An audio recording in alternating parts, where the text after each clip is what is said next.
to the spoken word poetry of Bucharest inside the Beltway. Hello! Bună ziua! Hello, Washington, D.C., the home of Bucharest inside the Beltway. We are an arts and culture platform founded here in the District of Columbia in 2014, launched at the Romanian Embassy to the United States, and we were here for a while, had hit shows in every theater festival in town, and then moved to Denver, Colorado in 2019. This Romanian Festival 2.0 here at the Wharf, we have spoken word performances and also a book booth. We are selling books by authors who are of Romanian descent and also authors who write about Romania and the universal diaspora experience. Please check out our book booth. We also got a great deal, 3 for 2.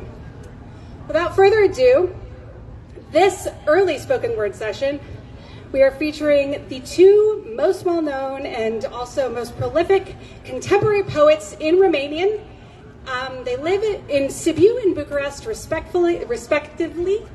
The first is Radu Vancu, performed by BiB Phoenix here on my left. And then I will be reading poetry by Claudio Comartin. Take it away, BiB Phoenix. Thanks, Christina. Thanks, everyone, for being here. This poem is by Radu Vancu. The severely wounded, when they would attend a concert by Enescu, performed for them at the battle site, would join 2 by 2 in order to applaud, seeing they each had an amputated hand. Whitman, who during the Civil War volunteered as a medical assistant for the severely wounded, for the gravely mutilated, for the dying soldiers, with only a few days left to live, perhaps a few hours. He spoke, and he drove towards their death hundreds of humans. He used his words and language the same way Enescu used his music, aligning bodies and souls close to complete destruction. Enescu said once that he saw the faces of the severely wounded anesthetized from the first couple of notes, and that is what makes his art more precious. It evokes a transformation of the soul. I was jealous of the music when I read his words. I don't think that for a nearly completely destroyed body, poetry can anesthetize so rapidly. Anesthesia of this kind is slower. It kicks in slowly until the words dissolve in the blood, and their transport makes them reach the brain, and lastly, dissolving the brain. Poetry bandages without anesthesia. Thank you. Thank you, BiB Phoenix. Bravo! Let's hear some applause.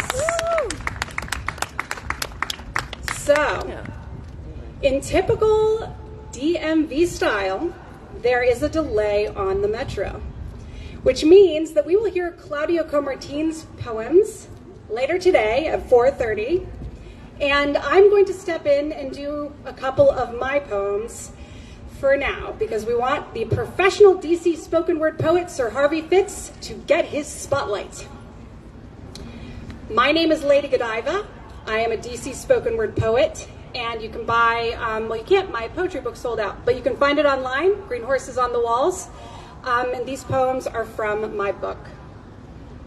They are both about Bucharest and specific locations. See if you recognize them. Not for anything important, said the policeman. Ornate grand facades shelter empty rooms and hallways, the self-corruption of decadence. They take a cigarette break on the balcony. A group of 3 young women, too young to know what this building was meant to be, but too old to care to make it better. They look out at the throngs of people, the hustling of the city center, the trams, the buses, throbbing with life, amidst and among the decaying, the dying, the falling apart. But that doesn't matter. The DJ mixes beats in the neighboring piazza in front of the National Theater. After work, the 3 young women will go there to a rally of one of the many political parties and dance and dance and smoke and laugh and hope for a new revolution. Thank you.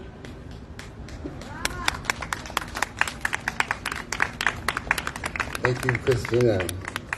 Lady Godiva, improvising as we are.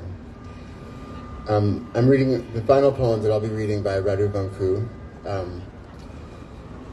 And it is, as far as I can tell, pretty much untitled. My twin brother died at birth. This is the reason why I write poems. When I yelled this to your face, you smiled and said, Miklos.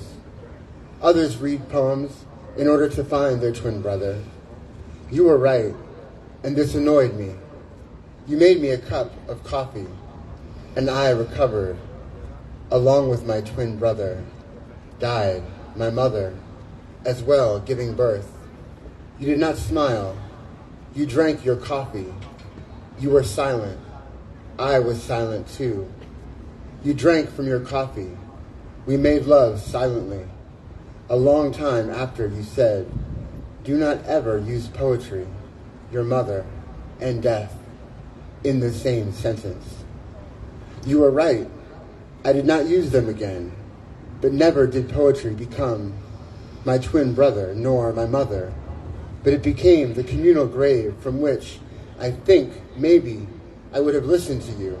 My mother and my twin brother would have been here, or maybe this is what I said, not to use them. Fanny, my heart, my communal grave, you would have been here anyhow, even if I wrote, even if I did not write about you. You got off the bed, you drank more coffee.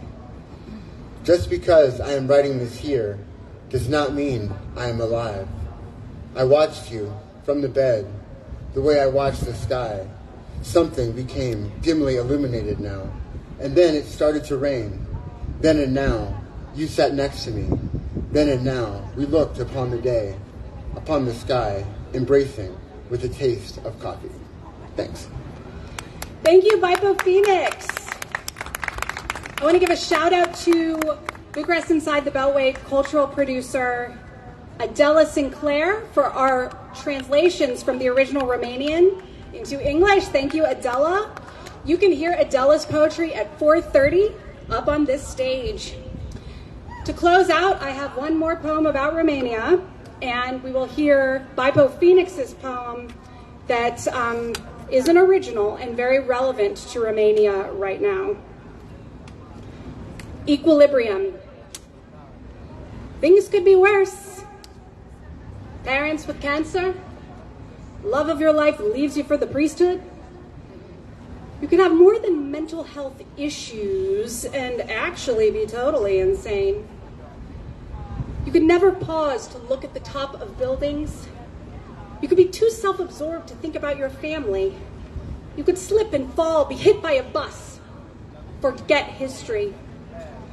Be annoyed by the symphony of honking cars and barking dogs. Never cry. Not sleep enough. Swear off chocolate. You could blitz through life. You could take those you love for granted, be cheap and petty, unforgiving and stupid. But yesterday morning, I saw a young city man buy an old countryman breakfast. And somehow, it wasn't charity. It was normal. It was right. People may not treat each other very well here, but that is not all that they do. And when it feels like too much, which it often does, I know I can go home. I know I have a home. And how many people can say that? I have needed to leave and return so many times. I don't think it'll ever stop. All I want now is equilibrium. Vezi, acum stai în echilibriu, the grandfather said to his granddaughter as she balanced on the parking pole between the Lutheran church and the royal palace. And I walked by on my way to the gym in a desperate, vain attempt to feign a routine in this Balkan maze of nebunie. throw my hands up, breathe deeply, and tell the stories that were told to me. Someone, somewhere, even here, is listening. Thank you. Thank you, Christina, Lady Godiva, with us from Denver. I wasn't sure what of my own work to read when I came here, and I kind of ran this by Christina. I felt moved to share this poem because it feels relevant to Eastern European experience and narrative. When Russia invaded Ukraine, a friend, an abstract artist from Palm Springs, had done a really abstract painting that he called Fighting Monsters, and he invited me to write a poem interpreting the painting. I've been doing some back and forth poems. So this poem is called Empire and Its Antidote, and it's my commentary on the current disastrous situation in Eastern Europe. Again, it's Empire and Its Antidote. If you want to see the poem, you can Google the painting. You can Google BYPO and look for Empire. It comes up pretty fast. But the poem is the painting is the inspiration for the poem. Our world is on fire, and we are watching this lethal dance with apocalypse. Red and black, marks of war, splattered paint marking Ares' door. Our world is on a precipice, a portal to barbarism beyond all we remember. Monsters of hubris, monsters of greed, monsters of empire and annihilation. This is a war to dismember a nation, and it could become a hurricane, a tsunami of nuclear proportions.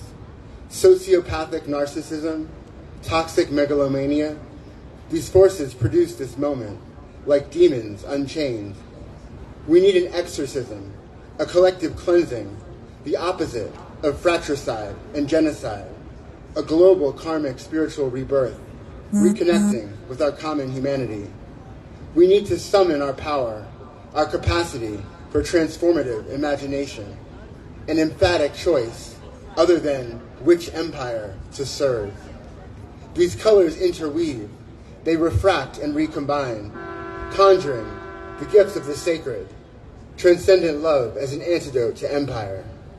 Our ballistic exorcism arises, courageous resistance to imperial conquest, fuses with the rising of the Russian people, rising to oppose their autocratic dictator. The brave intensity of this painting draws me in. Vibrant and somber hues ricochet through my mind. Emotional shrapnel lodge in my spirit body. I zone in, I narrow my focus, and see a vector to the human heart.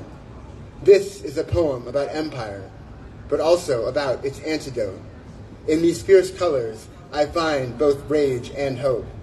I see our collective, creative human essence, a spiritual practice transcending battle lines, a fire of resistance to empire, a fire of faith, love, and solidarity. Thank you. Multimeme from Wharf. You can follow Bucharest Inside the Beltway on all the socials and buy books at the book booth. Enjoy the festival.